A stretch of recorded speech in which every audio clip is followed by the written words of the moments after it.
And sabi mo sa akin yung kung ready na. In 5, 4, 3, 2, 1. Good morning and welcome to Light of the Mountain Church of the Nazarene, this Sunday worship service, April 16, 2023. Nangangalahati na ito tayo ng April. At yung mga gagraduate dyan, May. Graduation na po ng May. At summer vacation na po ng ating mga chikitings.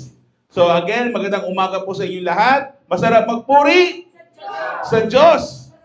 Okay, tayo po yung magsamba sa ating Panginoon. Again, welcome to Light of the Mountain Church of the Nazarene. I hope na tayo ay nandito ngayon sa umaga ito, physically present, at yung iba sa online manggagaling, at yung iba mamaya po ay manonood sa ating mga YouTube video sa pag na-upload na po. Again, may God bless us all and may God be with us as we worship Jesus, our living God, in spirit and in truth. Inaaya ko po kayong tumayo sa inyong mga harapan sa umagang ito. Tayo po ay magkakantahan, magpupuri at magsasamba sa ating Panginoong Hesus sa pamamagitan ng pagkanta sa Kanya.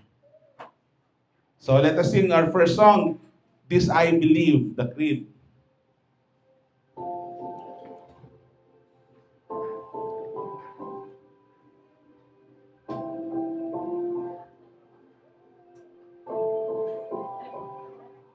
Let's sing this. Our Father everlasting, all creating one, God Almighty, through your Holy Spirit, conceiving Christ the Son, Jesus our Savior. I believe in God our Father, I believe in Christ the Son, I believe in the Holy Spirit, our God is three in one. I believe in the resurrection, that we will rise again, for I believe in the name of Jesus.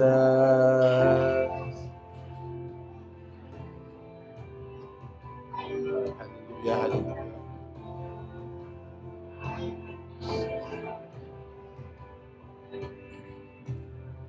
Our judge and our defender suffered and crucified. Forgiveness is in you. Descended into darkness, you rose in glorious light. Forever seated high. I believe in God our Father, I believe in Christ the Son, I believe in the Holy Spirit, our God is three in one. I believe in the resurrection, that we will rise again, for I believe in the name of Jesus. I believe in you. I believe you rose again. I believe that Jesus Christ is Lord. I believe in you. I believe you rose again. I believe that Jesus Christ is Lord.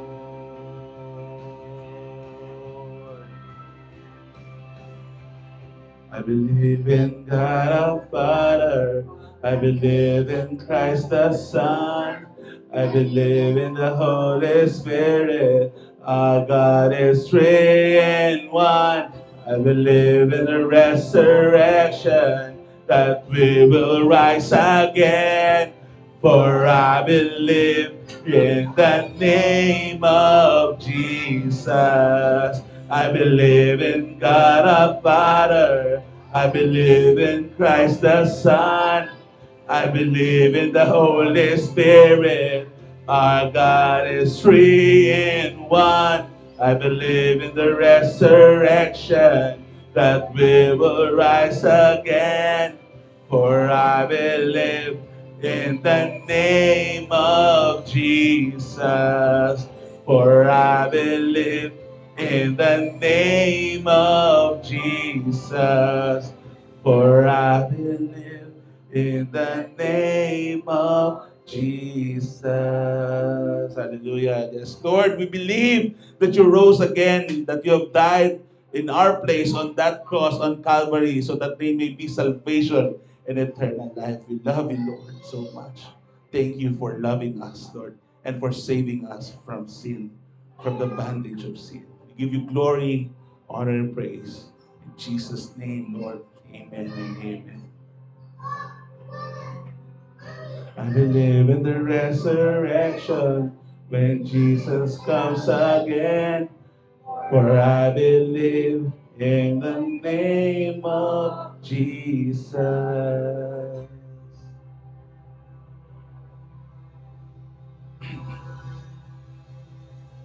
I believe in God our Father. I believe in Christ the Son.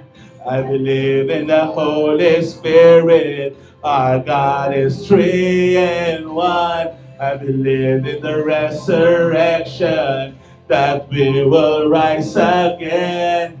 For I believe in the name of Jesus. I believe in God our Father. I believe in Christ the Son.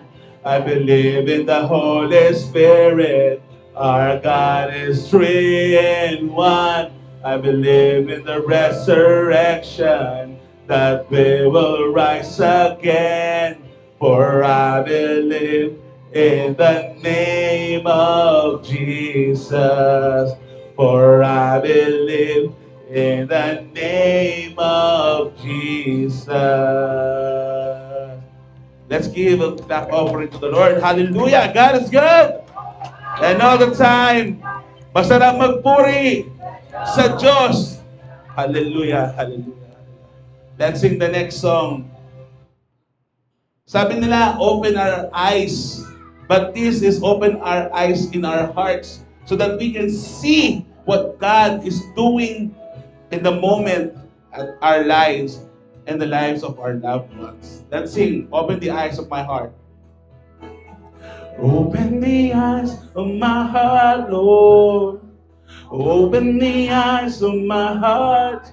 I want to see you. I want to see you. Open the eyes of my heart, Lord. Open the eyes of my heart. I want to see you. I want to see you. To see you high and lifted up, shining in the light of your glory.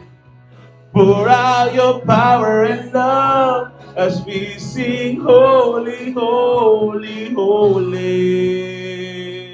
Open the eyes. Open the eyes of my heart, Lord. Open the eyes of my heart. I want to see you. I want to see you. Open the eyes of our heart, Lord. Open the eyes of our hearts. I want to see you. I want to see you. To see you high and lifted up, shining in the light of your glory. Pour out your power and love as we sing holy, holy, holy. You high and lifted up, shining in the light of your glory. Pour out your power and love as we sing holy, holy, holy. Holy, holy, holy. Holy, holy, holy. Holy, holy, holy. We want to see you.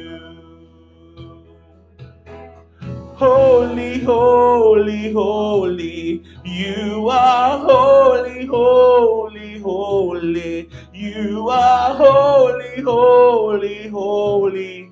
We want to see you. Holy, holy, holy.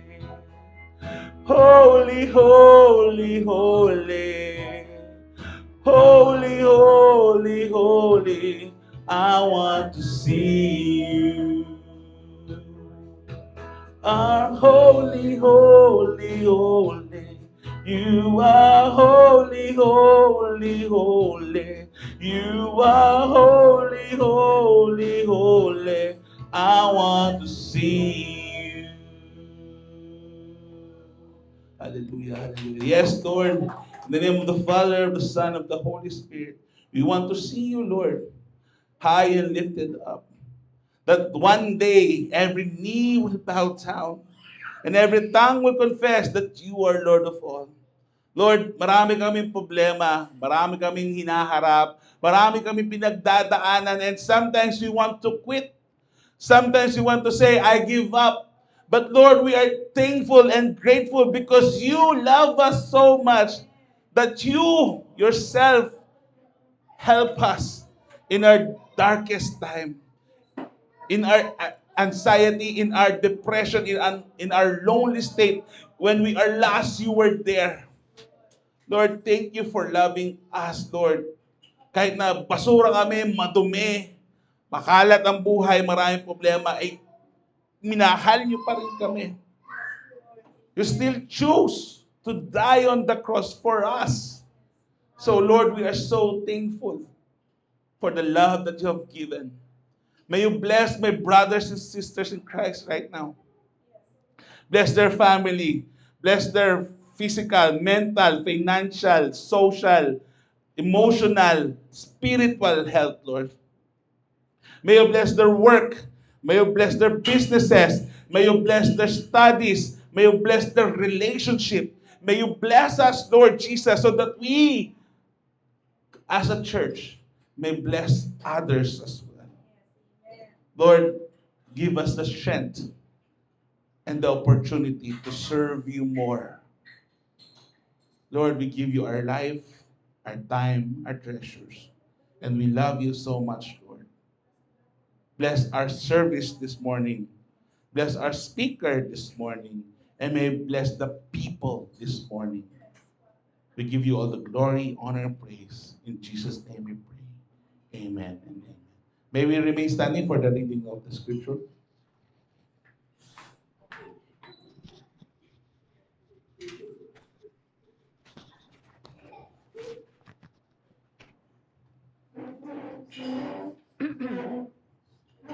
Our scripture reading for today is found in the book of Romans, chapter 6, verses 8 to 9. Now, if we died with Christ, we believe that we will also live with him. For we know that since Christ was raised from the dead, he cannot die again. Death no longer has mastery over him. This is the word of the Lord.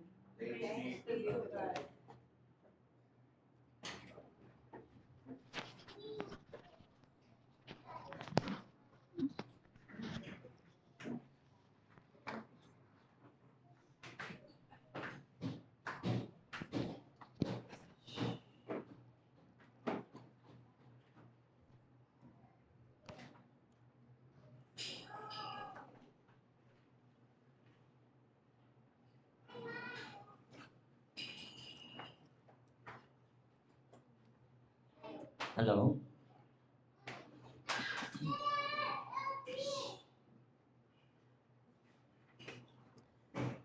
Okay. Thank you for the reading. Ah, last last Sunday, no, we enjoyed our ano to, yung ah, Easter celebration, and also we thank God for the three four ba? Were baptized, no? Ibig sabihin they are willing to commit ang kanilang life to God, and as a symbol of change, no? Ganyan yan eh. Pero usually that is a tradition that we do, no? Pero ang baptism naman ay pag nabaptize ka na sa Catholic o sa ever, it is also considered. But somehow, sa mga organization, may mga practices talaga, tradition that somehow do. But it's good to practice that because it is understanding the so-called yung faith, and parang pronouncement that you prove that God is true to you, and also na binago ka talaga niya, no? And so it's all it's a different experience, no, in the life of uh, Christians ang ganung uh, paniniwala, no? And the last April, I mean yung alilakad ba 'yon?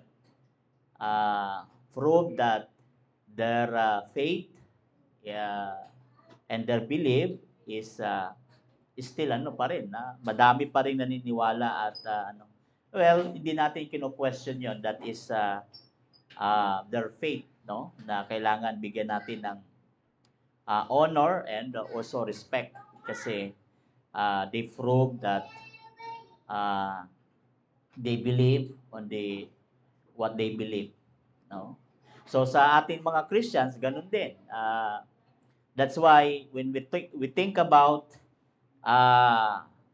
Lent is we think about Christ dying on the cross, tama? But today we will think about kung walang resurrection, ang sabi ni Paul sa Romans, then therefore there is no walang death, di ba? Kung hindi nag-resurrect ang Panginoon, ibig sabihin walang patunay at malamang hindi maganda magpatuloy sa paniniwala mo kung walang nagpatunay. Tama ba? So, yun ang ibig sabihin noon. Kaya that's why sabi niya ay merong nabuhay at dahil sa kanyang siya'y namatay at siya'y nabuhay, at lahat ng mga naniniwala kay Kristo, they will also live with Him. Yun ang sinasabi ni Romans eh. At ang sabi niya dito, since that Christ was raised from the dead, then it is impossible daw na mamatay siya ulit. Wala na, no? Death no longer has mastery over him. So, ibig sabihin, napatunayan na ito ng ating Panginoon. And therefore, ang ibig ko po sabihin, wala magiging saysay sa pananampalataya kung ang Panginoon ay hindi mismo naging totoo sa kanyang salita. Therefore, yung resurrection of the dead ay merong sense yan sa ating pananampalataya to complete, or we call it the completion of your faith in Him. Kaya nga, after that, di ba, yung mga apostles, ang lahat sila, iba-ibang klaseng mga tao nandoon. Kung hindi siya nabuhay, then therefore, yung mga taong naniniwala sa Kanya ay magiging hopeless. No? At malungkot yun kapag habang hanggang sa huling kamatayan, tapos hindi naman pala totoo. Then therefore, talagang completely chaos o totally talo tayo, ibig sabihin. Kaya malamang walang mangyayari sa ating buhay, no? That's why we believe in the resurrection is because we know that Christ was risen from the dead on the third day. So, ganito ngayon ang sistema ng Corinthians, no? Pagpasok ng Corinthians sa binabanggit ni Apostle Paul sa 15:12 to 19, yung sabi niya, now if Christ is proclaimed as raised from the dead, then how can some of you say that there is no resurrection of the dead, no? Which is yung tanong na ito ay maganda, no? Kasi kung pinoproclaim natin na ang Diyos ay nabuhay mula sa kamatayan, then paano natin sasabihin that na walang resurrection? Tama naman, di ba? Kaya sabi niya, there is a resurrection of the dead because not even Christ has been raised, no? Kung ganun ang magiging paniniwala. Therefore, sabi niya, and if Christ has not been raised, then preaching, it becomes in vain. No? So, itong mga bagay ay magiging walang kwenta, magiging in vain siya. And then, malamang ang ating interpretation of the Bible becomes mali, magiging mali. No? So, ibig sabihin, wala nang patutunguhang tama. So, therefore, may kinalaman, no, ang kanyang resurrection sa mga nataong nananampalataya. Kaya siya muling nabuhay. Okay? So, may mga bunga o reasons o maari we call it blessing na naidudulot ng kanyang resurrection. Ito po yung kailangan nating matutunan, no? Number 1, I guess I have 5 points, no? So here, yung unang ginawa niya ay is because kailangan niyang mabuhay is because para ang mga tao matutunan din magpatawad, no? Because ang sabi niya sa Bible, forgive my trespassers as the Lord forgives my trespasses. So, isa sa mga benefits na ginawa ng resurrection ay upang patawarin tayong lahat sa ating mga kasalanan. And also that He overcomes as well the pain of the people's sin, yung bigat ng kasalanan na kanyang binuhat ay naramdaman niya kung gaano kabigat. That's why He asked the Father. Kaya nga sabi niya, kung maaari lang, pwede kong malagpasan, gagawin. Pero dahil sa pagmamahal niya sa tao, sabi niya, ay gagawin niya ito is because of the will of the Father. Now, forgiving others is very difficult, but it will start with God's grace, no? Kaya ito yung bunga. Kaya sabi niya, kung siya ay ang benepisyo nito ay nagdulot ng kapatawaran mula sa kasalanan, therefore, it also will benefit to the people. Ang kailangan lang ay ang tao ay maintindihan na malaman natin na tayo pinatawad na. And therefore, if you learn the mastery of forgiveness, then also you learn to forgive others. Mas madali. Kung sa sarili daw nagmumula ang kapatawaran. Because the fact that Christ Himself overcome this painful death, no, that He carries the burdens of people's sin, no? So, yun po ang ano. Then I would like to watch a video about the preaching of forgiveness. Isang magaling din na pastor ito na matanda na, pero he shared to us about forgiveness. No? Tingnan natin. As we approach Easter, my thoughts have lingered on one of the last moments of the Savior's mortal ministry. As He was being crucified on Calvary's cross, the Redeemer of all mankind uttered these timeless words, Father, forgive them, for they know not what they do. How is it possible in His time of excruciating agony for Jesus Christ to ask His Father to forgive His tormentors? And yet, on the cross, Jesus did exactly that. He practiced what He had preached. He taught us to love our enemies, to do good to those who hate us, and even to pray for those who despitefully use us. I know from firsthand experience that forgiveness blesses both the forgiver and the forgiven. 3 children born to Ruth and Jimmy Hatfield suffered from congenital heart disease. They sought my help as a heart surgeon for their 2 daughters, Laurel Ann and Gaylyn. I was heartbroken when both girls died after I had operated on them.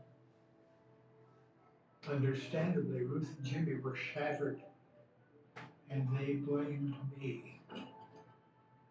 For almost 6 decades, I was haunted by this situation. I grieved for the Hatfields and tried to establish contact with them several times, but without success. A few years ago, I reached out again to the Hatfield family. Much to my relief, this time they were willing to meet with me.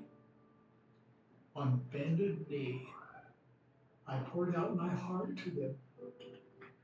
The Spirit of the Lord prevailed. They forgave me.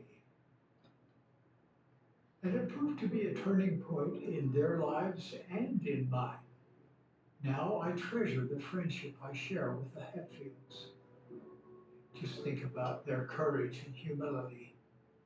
They were willing to let go of old hurts.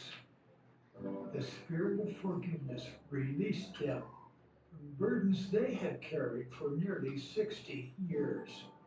There is nothing easy about forgiving those who have disappointed us, hurt us, cheated us, or spread false rumors about us. However, not forgiving others is poison for us.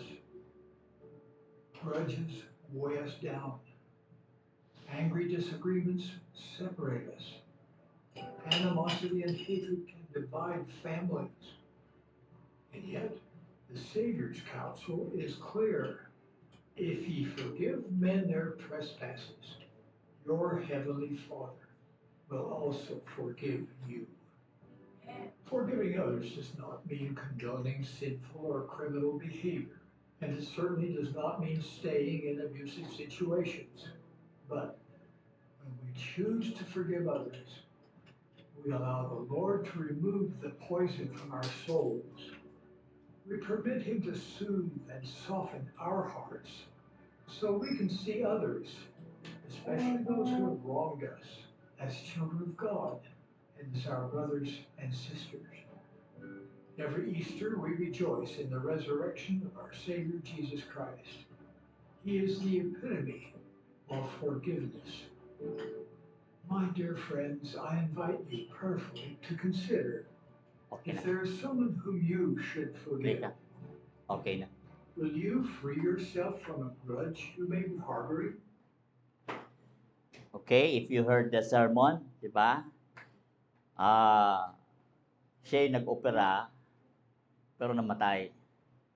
Then, it happened na sinisi sa kanya. Tama mo ba? Yes. Oh, for so many years of not forgiving him, ay talaga namang hirap siya. And so, there was a moment na pinatawad siya, and then it resulted to a greater blessings to the family. And as what I said, ang sabi niya, not forgiving is also a poison, no, to ourselves. And totoo naman yon kasi the more you yung tawag ito, pag-iipon ng mga sama ng loob ay talagang nilalaso mo rin sarili mo, even your spirit, no, ay madadry ka. And that's why uh, uh, katulad siya ng lason, no, na sinisira niya yung katawan mo. And that's why Jesus Christ came for us to took that away at mapalaya tayo dyan sa poison na yan. It is always start from Christ and to you and before others, they can experience forgiveness. So, again, alam ko mabigat at marami tayong na-encounter na tao, marami tayong sama ng loob. Kahit nga sa mga kwento, sasama loob mo, no? May mga tao na you don't like, no? Sumasama loob mo. May mga taong galit ka, pumapangit ang pagtingin mo, di ba? Kaya pag pumapangit ang pagtingin mo, hawa ka na rin. Pumapangit din yung pagkatao mo, di ba? Ang nakakasar doon, di ba? Alam mo na ikaw tama, no? Tapos ikaw pa yung napopoison. Kasi ikaw yung nagagalit, no? Kaya ikaw talo. Pero kung you learn to forgive and learn to forget, no? Ay talagang it's a freedom. And it's a refreshing to your soul. And hindi siya mabigat na, 'di ba? Ang tao kasi ang hirap na hirap kumilos kasi may mga pasanin sa buhay. Ang mga pasanin na 'yan nagpapabigat. Kahit wala kang buhat, nagiging mabigat sapagkat you feel the you know, the pangit na spirito ba na like a poison. So, that's why the product of resurrection is to bring us the real forgiveness, no? And also, kung ang Panginoon pinractice niya lahat 'yan, lahat pinatawad niya yung mga pasaway, ay how much more to us, 'di ba? Oh. Kaya ang mga bagay na 'yan ay pag ginawa natin ay malaking kasayahan, kagalakan sa sarili mo. At alam ko araw-araw at tayo nag-iisip ng masama at merong nature na nagiging pangit talaga. Pero once you understand these things and you learn to, let go of this thing, then therefore, ang biyaya ng Diyos ay mararanasan mo, no? Yan ang real picture. At alam mo, in my whole experience, no, marami akong kaaway din, no? Dahil naiinggit. Marami rin akong naapakan, no? Pero yung mga taong nang away sa akin, lahat sila pinatawad ko naman. At ang maganda naman sa akin, yung mga kaaway ko, kinakaibigan ko, no? Kaya that's the best thing that you can do it. And then alam mo, ang Panginoon marunong naman magsukli sa mga bagay na ginawa mo mabuti. Kaya what you reap is what you sow. Ika nga. So, masarap talaga pagka you learn to apply yung forgiveness sa buhay natin. At kayo rin tayo din ang magbe-benefit nito sa ating sarili. You know, ang taong marunong mag-let go ay masaya at masarap kausap, open, at talagang hindi mo mararamdaman, no? Na talagang ang taong yan ay masigla at healthy, you know? Pag ang taong masigla at healthy, ibig sabihin marunong magdala, gumaganda at hindi pumapangit. Kahit pangit ka, by appearance, gumaganda ka pa rin kasi dala-dala mo yung magandang espiritu. That brings, the beautiful inside of you. Ika nga. Kumbaga, yan ang charisma. When you talk to the people, it becomes your charisma ba?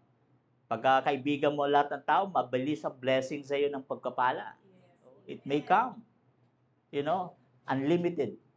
Yan ang totoo. That's why we thank God that He proved at He also delivered and He gave us the forgiveness to everybody that all of us may experience in life, no?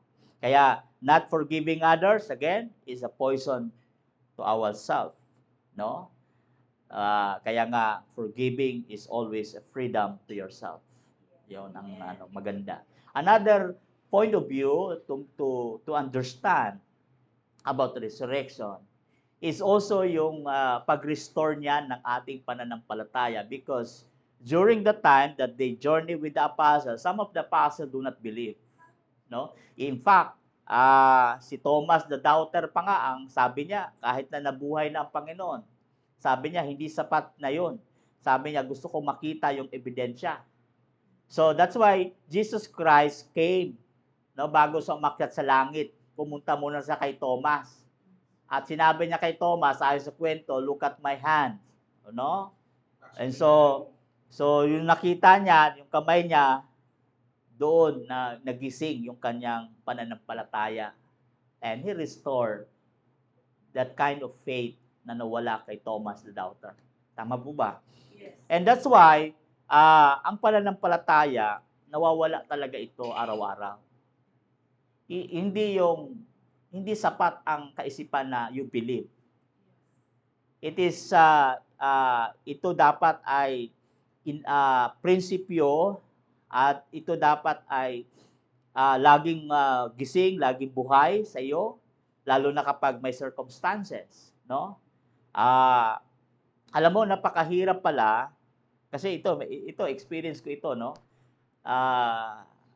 Sa ako bilang pastor ng Kraming, it is very difficult na right now na hindi ako paniwala na ang mga hawak ko ay nadadamay, no, sa against the drugs.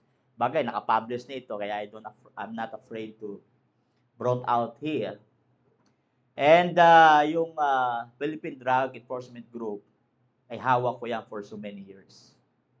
Kaya lang, the issue came today the previous days, na in-announce ng DILG secretary kung sino yung mga involved. Lahat yung mga, lalo na yung director, mga hawak ko yan. Tapos yung isa, yung Mayo lang na talagang totoong involved, yan ang hindi ko hawak, no? So the rest ng mga officers, pumapasok sa sa Bible study ko. Ngayon, it's very, hard to accept, the fact that I immediately called my colonel. Sabi ko, totoo ba yan? At she said to me na hindi naman totoo yan, nadawit lang. Then, ang malungkot yan kasi ito, naakusahan na si Director. Ako ang nagme-mentor sa general. For me, it's hard to ano ba dapat kong sabihin sa isang general na ako lamang hamak na, small. So, I'm thinking about it, what to tell about him. Kasi mahirap kasi yung family niya were dadamay na. Sa school nila, sa Ateneo, yung anak niya, kinukutsa na siya. So, kumbaga, buong family were being criticized. Na wala pa namang full evidence. Ngayon pa lang uumpisahan yung itong Monday pa lang magsisimula ang investigation. So, itong mga media, kanya-kanyang interpretation na, kaya yung lalo lumalala ang interpretation. Kaya very sad kasi it's hard to restore. Kinausap ko na yung iba kong unit. I called the other general, sabi ko, and other leaders. Sabi ko, ano bang magandang advice dyan? Because of course, I have to admit that I have a limited knowledge on that. So, nagbigay sila ng mga payo. But of course, very important sa isang leader na, how to ignite the spirit to continue yung kanyang, kung ano man ang totoo. With ako, di ko rin masasabi kasi hindi naman kami ganun ka araw-araw na nagkikita. It's just only Thursday or Tuesday. O Thursday lang talaga ako pupunta ng Krabi, isang araw lang. So, ang pagkikita namin, saglit lang. Pero, on the other hand, as a leader, siyempre, pag makakasama mo, pinanghihinaan na, it's really, nadadala ka rin no? Kaya nung ako pumunta ng Krabi on that Thursday, the other Thursday, sabi sa akin ni Colonel, kayo na po magsasalita, Pastor. And please speak, kasi lahat sila mga malulungkot ba? At para hirap kausap ba? Kasi wala na silang mukha ba na iharap sa akin o sa, nahihiya ba? Kasi buong pinig was, na-accuse ba?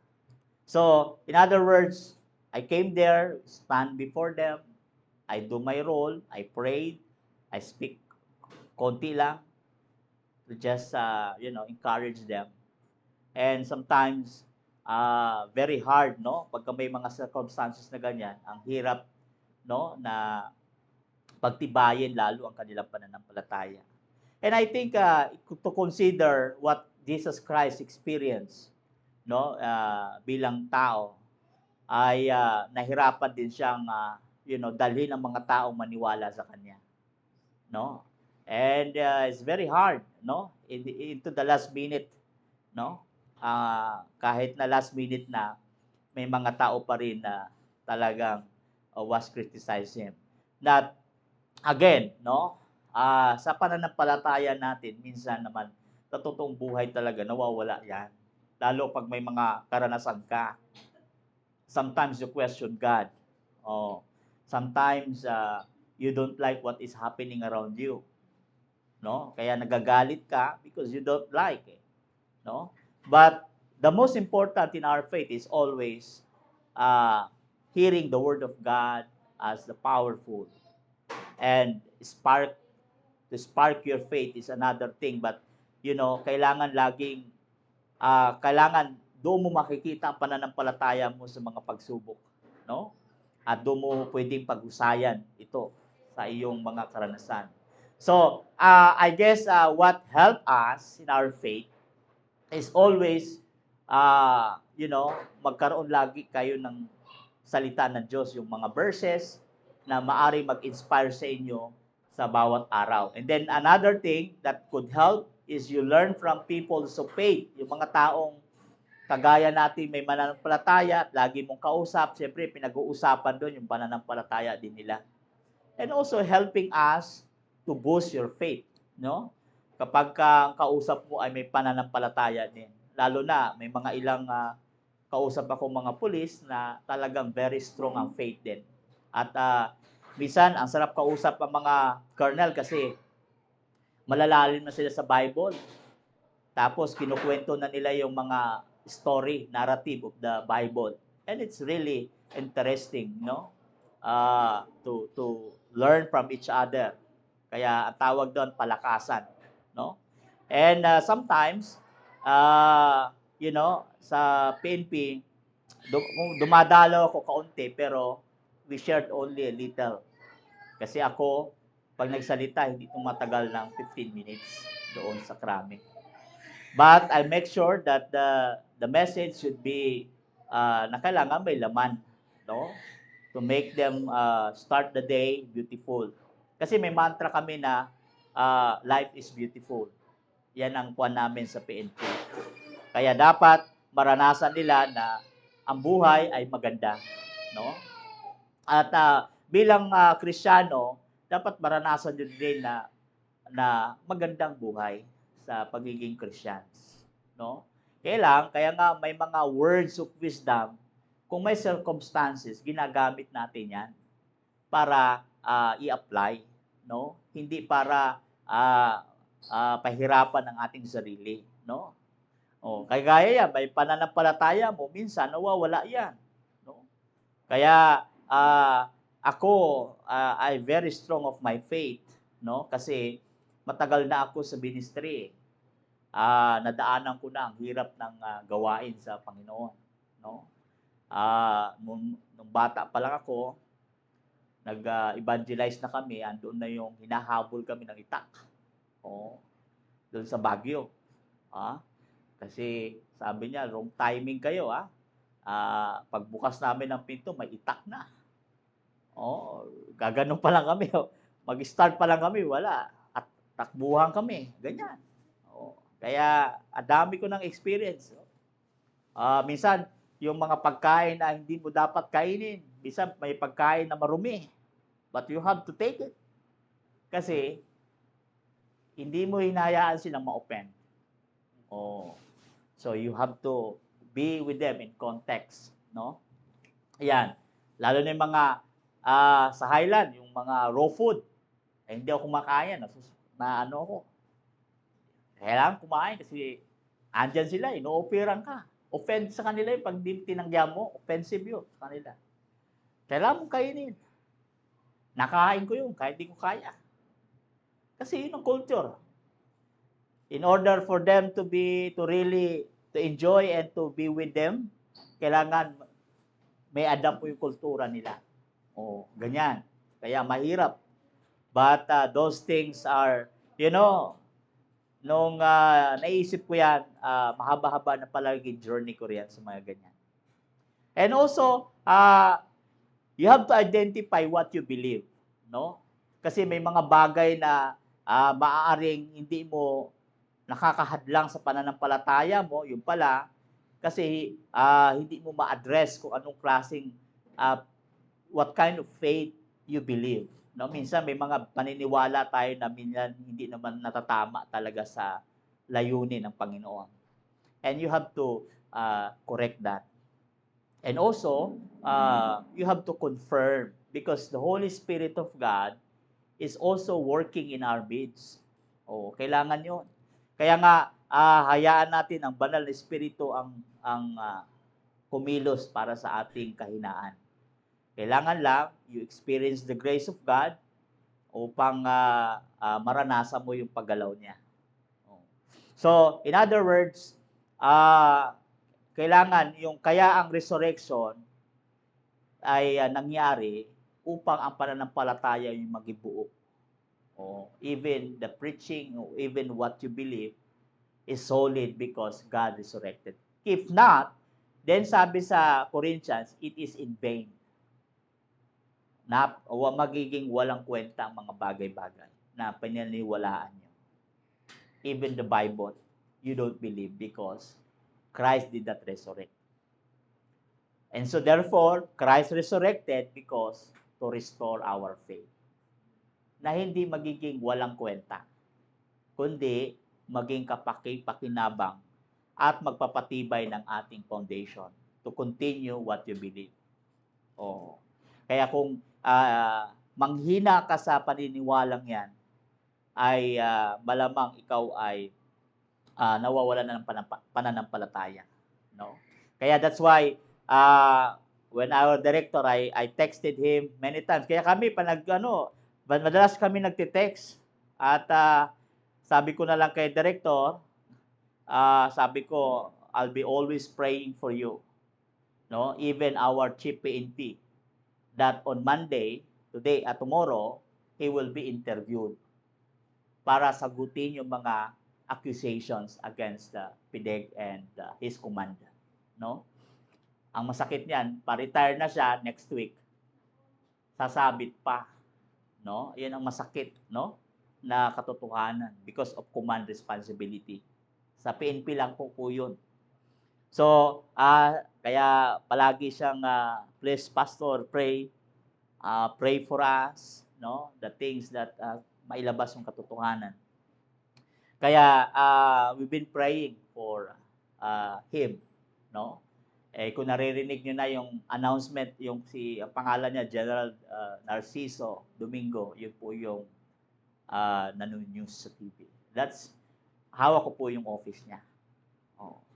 Kaya, among co-pastors ko, alam nila na sinabi ko na rin sa loob ng hawak ko ay na-under.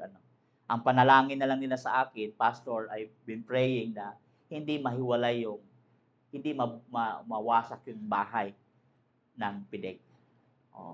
Kasi minsan, winawasak na yun, pinapalitan ng pangalan. Pero sabi ko, sayang kasi we established already many years. Ang dami ko ng award sa kanila no? Kaya sabi ko, please help us to pray na hindi mawasak. Even the kasamahan kong kasambayanan and other generals that I talk with, sabi ko, huwag niyong pabayaan ang PIDEG. You help us to restore yung mga, kasi masasayang kasi araw-araw, community, ginagawa na namin ang mga barangay, Kaya, education, kaya nga, yun lang naman ang worry ko. But, he was leave in the office, may bago na kami director. On Thursday, I will be visiting para mag-courtesy sa bagong director namin sa PIDEG. But again, it's all about, how you trust God. Pag hindi mo naintindihan, no? You pray to God and trust God for the things that you don't understand. And let Him move and help you on the matter na hindi mo na kayang abutin. But as long as you do what is right and your faith is pure in Him, the Lord will deliver. Oh, yun lang man ang ating pinanghahawakan. Kaya nga, hindi dapat mawalang pananampalataya. Kahit kakaunti na lang tayo. But kahit yung maliit, di ba, mustard seed, very, very small mustard seed of your faith, sabi niya. Pero kung mamunga ang mustard seed, it's really big. No? Ayan, yun ang ano. So, next is another blessings, no, about the resurrection is yung the preaching of the gospel, no? Ngayon, ang tanong, paano ka maniniwala na ang gospel ay totoo kung hindi siya nag-resurrect? Tama? Oh, that is in Corinthians. Magiging in vain kasi.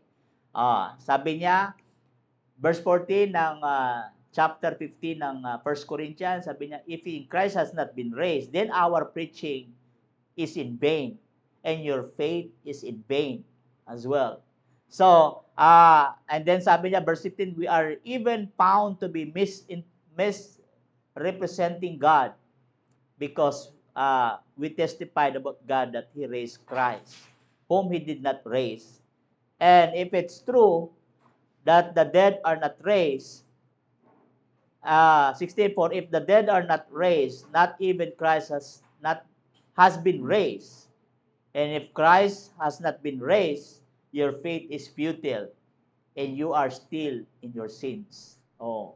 So, meaning to say, napakahalaga ng gospel na ito na kanyang ipinipreach nung araw na siya nagsisimula sa lupa.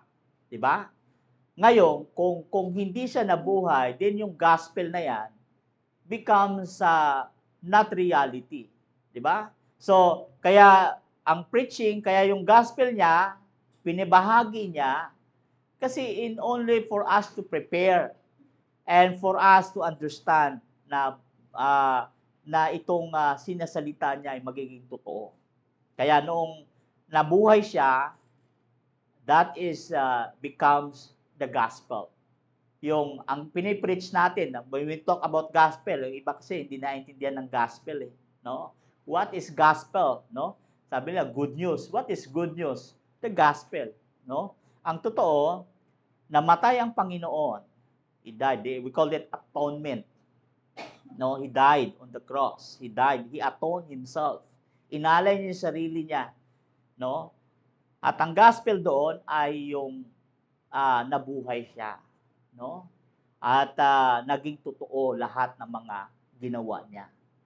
'Yon. Kaya lang namatay siya, ang bad news ay namatay siya. Pero ang good news, nabuhay siya. For us to really know that the gospel is true and in fact prove that he existed and he is now alive in our life. Kaya buhay ang gospel because we are here listening to His words. That's the gospel. And the gospel also, it must be applied in our life. Yun ang gospel ng Panginoon. And the good news ay para sa ating lahat ay yung kanyang pagkabuhay ay nagdulot sa atin ng magandang impact at nagdulot din ng pagbabago. Hopefully, alam nyo ba, ako'y kinakabahan, no? That the world, I hope, is not playing with us. You know, alam niyo nangyayari sa mundo natin? Yung Taiwan is parang nanggugulo ang China. Kaya ang Pilipino, kinabahan. Si Pinoy naman, bumili ng mga pang-military. At ang EDCA ay inimbitahan ng US para magkaroon ng joint training military exercise. You know, ang trending ngayon ay nagpadala ang US ng pinaka-powerful na pangdagat. We call it destroyer, no? At meron din China na nakapalibot, meron din si taas. na nagmamasid araw-araw sa China Sea, sa West China Sea. We call it West China Sea na. Oh. So, nag-uusap, pinakinggan sa ere yung kanilang pagsagap ng mga hearing voice. The Chinese speak, no, na puputukan nila kung itutuloy nyo. Pero US did not afraid i-continue because yung kanilang weapon is powerful. Kaya kung dalawa lang kayo na umiikot against sa dagat ng US, hindi obra yun. Because full geared yung dala ng Amerika. Kaya hindi nyo pwedeng, pag in-intercept nyo, delikado, mag-war yun. At malamang, hindi nyo kayang yung power ng Amerika. So that's the point. So ngayon ang Taiwan natatakot din, no? And ang Taiwan naman nag-create din ng notion, and itong mga China and US is trying to play around. But I don't know. We don't know eh. Kasi minsan kahit laro lang siya, yung bang laro ibig sabihin nananakot lang. Minsan nagiging source ng gera. Oh. Kaya I don't know, no? But that's why our point of view is to bring the gospel so that peace will deliver na hindi matuloy. At hindi na lang sa weapon kundi sa mga isip ba. At pag nagkaroon ng kapayapaan, therefore walang war. 'Di ba?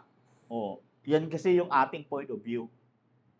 Kaya kayo kung hindi kayo updated sa mga news, minsan mag-check din kayo sa YouTube nyo. No?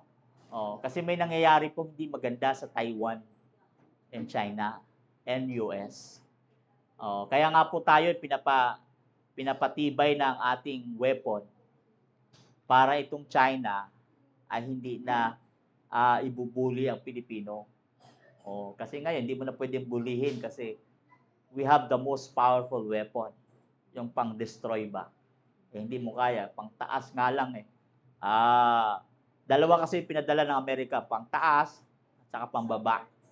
So yung isa, meron kasi sa US na mahabang military na pang-detect ba. Bawa, matindi ang gadget noon. Kaya nilang i-trace kahit anong layo. Meron siyang kahit dagat, alam nilang kung mayroon kang tinatago sa ilalim na didetect doon sa taas. So, that's kind of Air Force plane is very special in US. Kaya nga, di takot yung US eh. Kahit na may dalawang jet fighter ang China na tinatakot. Kasi, maning-mani lang sa US yon. Kaya nilang i-intercept yan. Oh. So that's the point. But we are here not to engage in weapon. What we engage is to become, peaceful, to deliver the gospel that all of us, ay magiging comfortable, no? And lastly, pang-apat is to witness the truth. Tayo hindi po pwede lang na tagapakinig, no? Kailangan din tayo din ay magpatotoo. Na kasi nung resurrection, ang mga tao na yan na tumanggap at hindi na sumuko, yung mga libo-libong nanampalataya kay Kristo nung namatay si Jesus, kasama ang mga disciples, kung hindi nabuhay ang Panginoon, all of them were nothing. No, they were not. And even yung mga namatay, malamang ay wala nang kanilang wala nang silbing mamatay ba? Kasi wala nang second, wala nang after death there's life, 'di ba? Oh. So, ang ibig ko sabihin, itong kaya nabuhay ang Panginoon is because of those people who believe in Him. Now, naka-witness. Kaya ang ginawa sa Acts, yung mga 3,000, 5,000 people na naniniwala after Jesus Christ resurrected, nandun sila. Umalis ang Panginoon sa heaven and iniwan niya ang banal na Espiritu to become our strength. At kasama, sa Matthew 28, in all the days, di ba? Kasama natin ang banal na Espiritu. So, therefore, Yung mga tao na yan, nag-evangelize din. Pinroclaim nila yung gospel. At yung totoo, sila mismo nagpatotoo. Kaya nga, dumami. Sa chapter 2, makikita mo, dumami. And there were added numbers in the church daily. Why? Because they witnessed the truth. Oh. Kasi kung hindi yan magiging totoo, kung hindi natin mismo patutunayan. Okay? Na totoo ang Diyos sa buhay natin. So therefore, we need to witness the gospel. Oo. At yun ang hinahanap natin, no? So, it is very important that the gospel of truth is alive in us. At tayo mismo nagpapatunay. Kaya nga nagkukwento tayo, nagre-reflect tayo every year ng ginawa ng Panginoon. Why? Because the gospel is in us already. Oo. And last but not the least, is yung binigyan tayo ng pag-asa ng Diyos. No, that's the entire universe gives complete hope, no? Kasi nasa Diyos ang pag-asa ng sanlibutan. Tama po ba? Oh, kaya yung mga taong patay na, sabi niya dito, verse 18, then those who have fallen asleep, yung mga namatay, in Christ have perished. Na, sabi niya, walang kwenta sila. Ibig sabihin, wala na silang pag-asa pang mabuhay. Ibang bubuhayin ba? Wala na. Kasi kung hindi nabuhay ang Panginoon. So in verse 19, if in Christ we have hope in this life only, we are all people most to be pitied. Kaawa-awa tayo kung wala ang Panginoon. Kaya siya yung nagbigay ng pag-asa, yung mga patay, nagkaroon din ng pag-asa because bubuhayin sila ng Panginoon. That someday, one day, we will meet together in heaven. And we will be fellowshipping to each other. No? Na wala ng samaang loob. Doon, masarap. Everything you will enjoy. No? So, meaning, that is the hope that most people to be pitied, but Christ's resurrection is the hope of all humanity. Kaya, yan yung pag-asa. Kaya yung resurrection niya, ang pag-asa natin. Lahat. Para magbigay ng totoong hope that people will determine if you are going to die, you will receive and you will enjoy Christ in heaven. So that's the hope that we are waiting for. The hope that give us life. No? Because ang Diyos naman nagbibigay ng buhay. Minsan, nawawalan ka ng pag-asa, huwag ka you have to look for the opportunity wherein the grace of God, you see the beauty of God, the goodness of God in your life.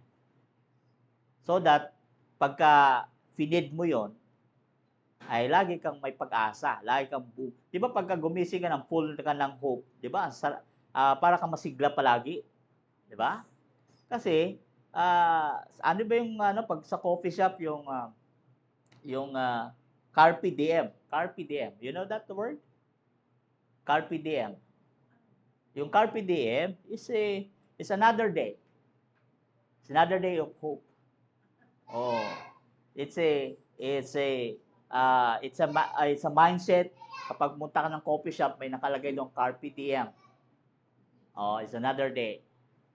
Meaning, another hope, another day, another, assist the day. Pero, ang word nyo kasi carpe diem yata yun. Pero yun ang translation. Oh, it's giving you hope, giving you another day. Oh, yeah. Seize the day, yung translation. But the term they use in Latin is carpe diem. Oh, seize the day. Kaya nga, araw-araw naman, di ba? Sa lahat ng ginawa ng Diyos, di ba? Kung minsan, may mga taong problema. Di ba, sinasabi natin, sa dami-dami ng ginawa ng maganda ng Diyos, isa lang, wala ka nakitang maganda. Oh, di ba yung mga expression ba? Oh, yung mga hugot line ba? Na napupunteriya. Sa dami-dami ng magandang ginawa ng Diyos, wala ka nakitang maganda. Ano ba? Di ba minsan pag, yung bang pagod ka, yung minsan, parang walang sigla. Di ba na, minsan may nagsasabi sa'yo na sa dami ng magandang ginawa ng Diyos, wala kang nakitang, you know. So, kaya nga, madalas namin sabihin sa PNP, no, life is always beautiful.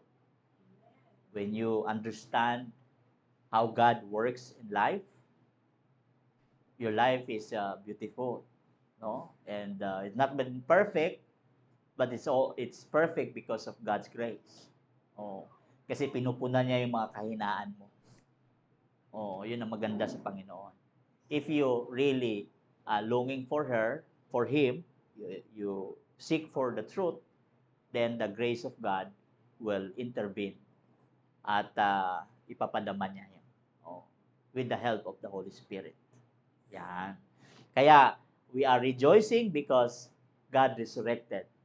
No? That's the hope of all humanity in this world. Wala nang iba.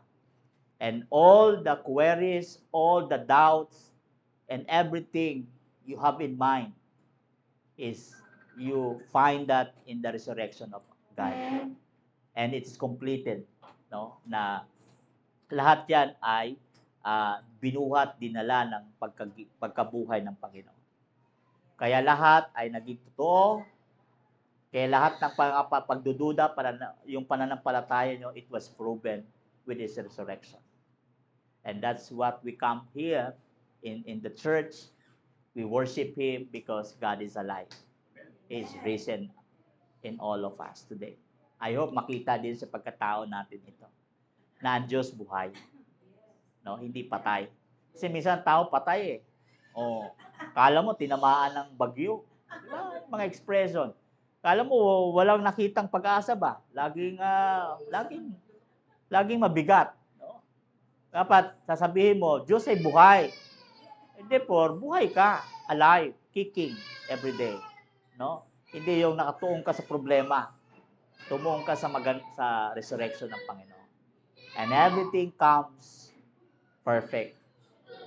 Not been so much perfect, but the grace of God will become perfect to everybody. So happy, have a blessed Sunday, and God bless all of us today. Amen. Okay, maraming salamat, Pastor. God is good.